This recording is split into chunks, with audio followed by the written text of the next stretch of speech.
აჭარის ავტონომიური რესპუბლიკის მთავრობას ახალი თავმჯდომარე ჰყავს. პრეზიდენტის მიერ რწმუნებულად წარდგენილი ზურაბ პატარაძე აჭარის უმაღლესმა საბჭომ 12 ხმით აირჩია.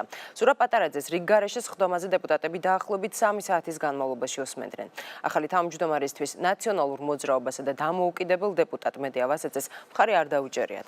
ახალი თავმჯდომარის გეგმები და რიგ გარეშეს სხდომის დეტალები ნახეთ სოფო ჟღენტის და ანა ბროლაძის რეპორტაჟში.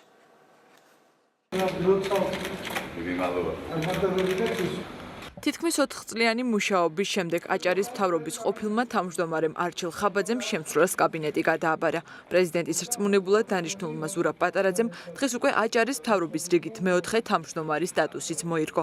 მას შემდეგ, რაც უმაღლეს საბჭოში 12 ხმით თანამდებობაზე აირჩიეს. ჩვენ ავაგუგუნებთ აჭარას. ჩვენ ერთად დავდგებით და ხალხთან ერთად გავაკეთებთ საქმეს. ეს არის ჩვენი მთავარი мотиваცია. ჩვენ ერთად ვიქნებით, ვიბრძოლებთ იმისთვის, რომ უკეთესი მომავალი იყოს. უმაღლესი საბჭოს რიგ გარეშეს სხდომაზე მთავრობის თავმჯდომარეობის კანდიდატს თითქმის 3 საათის განმავლობაში უსმენდნენ. ოპოზიცია დაინტერესდა, როგორ ხედავს ზურაბ პატარაძე აჭარის მომავალს. თქვენი დიპლომატიური მოღვაწეობის განმავლობაში ის ერთი პროექტი მაინც დამისახელეთ, რომელიც რეგიონის მიმართულებით თქვენი უშუალო ჩართულობით განხორციელდა. ბათუმის პორტის მიმართულებით არის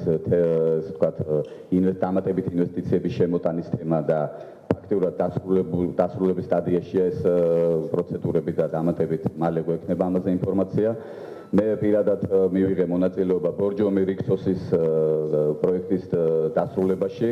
მაინტერესებს რამდენად პრიორიტეტული იქნება თქვენი ხელისუფლებისა თქვენი გუნდისთვის ზოგადად მაღალმთიანეთის გაზიფიცირება. ეს არის ჩემი ერთ-ერთი უმთავრესი პრიორიტეტი.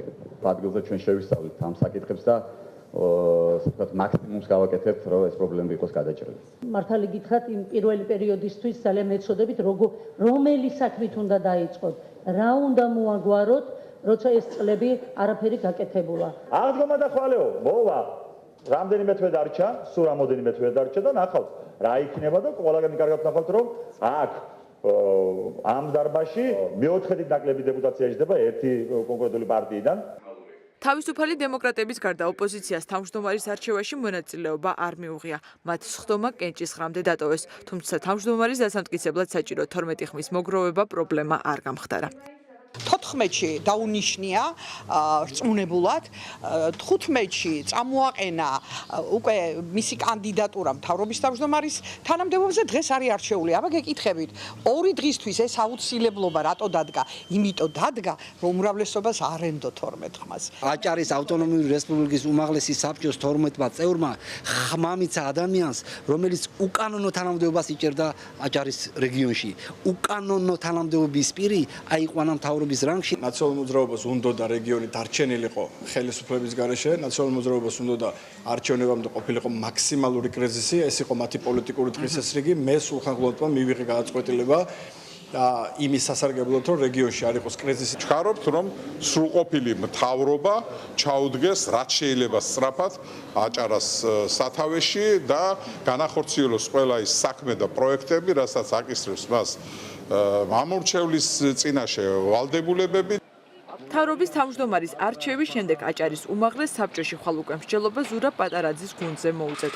ახალი თავმჯდომარე თავის კაბინეტის წევრებს წარადგენს, თუმცა მის დღის წესრიგში პირველი გეგმა ხვალ დილით ბათუმის ბულვარში გასეირნება და ქალაქში არსებული სიტუაციის გაცნობა.